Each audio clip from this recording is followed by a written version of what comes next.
gudoomiyaad baan ku salaameynaa dadku su'aalaha ugu badan naga soo noqonaya waxa weeye goorma lagu dhawaaqaya xilka kubadda cagta ay ku dhawaaqi doonaan xilka kubadda cagta Soomaaliland oo ah talis weydiinayo adigana laga warsugayo dadka su'aalaha ugu badan naga soo noqonayaan ay tahay maadaama anigu in badan aan hawshan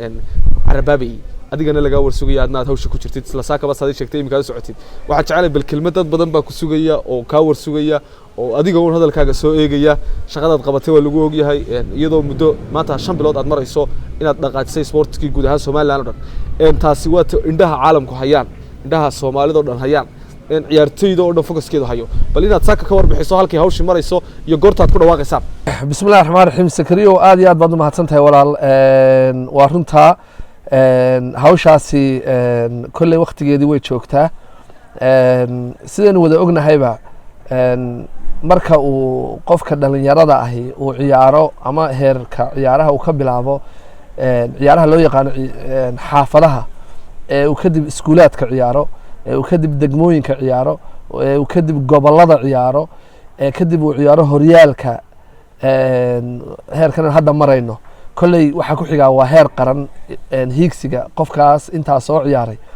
waxa ay dhalinyaradu hiigsanaysaaba waa in ay mar wan arkaan ama qaarkood ka ciyaaraan national team haddana iyadoo saas tahay de duruufaha dalka ku xeeran waynu wada ognahay oo runtii wax wali waxa u baahan qorshe lagaga hawl galo hawsha waan ka hawl galnay wasiirka wasaaradda dhalinyarada ciyaaraha waan u gudbinay qorshaha yaga ku aadan magacaabista xulka qaranka runtii waan ka wada hadalnay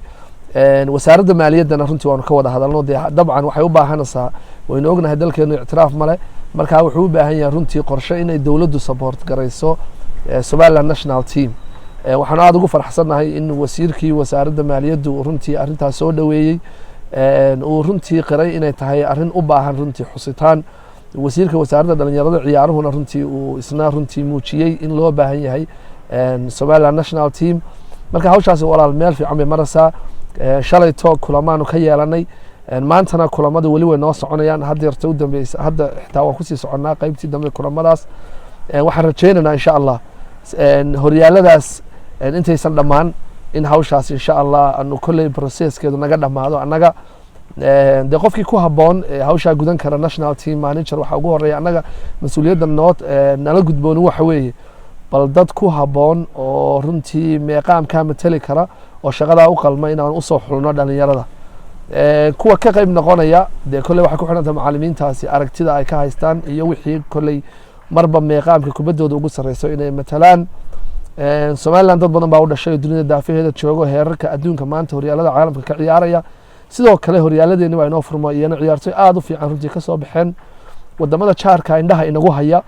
oo level Somaliland marun ma sameyn doona national team marka walaal waa mustawaha iyaga koowaad buu ahayn qaran la sameeyo haddana waan ku hawlanahay runtii adiga si gaar ah sakariya ahaan aad baan kaaga mahadnaqanaa hawshan sidaad u daba gashay sidaad u daba socotid runtii waxaan dareemayaa inaad matalasid dhalinyaro badan fikirkoodii oo dareenkooda iyo hamigooda runtii aad daba socotid hawshaasna waa hawlaha noogu waaweyn 6 bilood ee hadda aanu shaqada ku jirnay waxaad moodaaba wax aanu 4 sano u qorsheynay inay noogu soo dhamaadeen de waqti gaaban taasina waa ilaahay xamdigii iyo runtii dadkaas runtii de ka qayb qaatay federationku in uu qorshayaashiisii si wanaagsan u wada fuliyo marka runtii walaal waxaan ku leeyahay waqti dhow hawshaas way naga dhamaanaysaa haddana insha Allah waa ku daba jirnaa waxaan rajaynaynaa runtii madaxweynaha qaranka iyo runtii xukuumaduna inay hawshan runtii de sida aan ugu soo gudbinay runtii dhalinyaradu maanta mar haddeen horyaaladii sameynay national team bay u baahan yihiin in iyakuna runtii ay nala dareemaan kulankayaga shalay aad buu wacnaa walaal waan ku faraxnay runtii waa nala qaatay budget baanu gudbinay national team waxa ku bixi kara isagoo waliba kooban aan runtii aad u kooban oo sanadka kooban dabcan waxa u badnaan doonaa tababaro iyo ciyaaro saaxiibtinimo sanadada labaadna runtii waxay noqon doonaan bal sidii de loogu heli lahaa friendly matches iyo sidoo kale de inay tartamada qaarkood sida sikaafo oo kale inaanu ka qayb galno way jiraan haddaba runtii dalalna casuumay oo si gaar ah Somaliland national teamkooda ciyaaro friendly oo isdhexgal runtii waan ku casuumeynaa marka hawshaas waa hawl qaranka dhan u taala waa hawl annagana runtii naloo idmaday runtii waanu ku hawl jirnaa insha Allah waxaan rajaynaynaa dhalinyaradu inay dhawaan farxi doonaan waxaan se leenahay macallimiinta la idin doori doono inaad ku qanacdaan ku ixtiraamtaan kubaddu marba meeqaan bay qofka geysaa haddii maanta lagu qaadan waayo in berriba lagugu dari karo ma aha boosas dad gaara u xidhnaan doona macallinku marba kuwa u arko buu runtii xulan doonaa aad iyo aad baad u mahadsan tahay walaal Sakariyow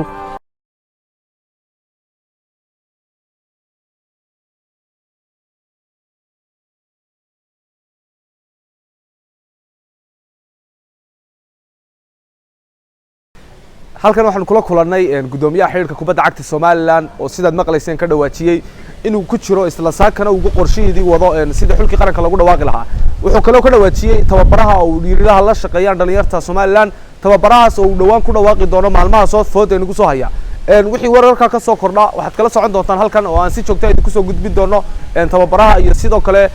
gudida loo xuli doono inay soo xulaan ciyaartoyda matali doonta xulka qaranka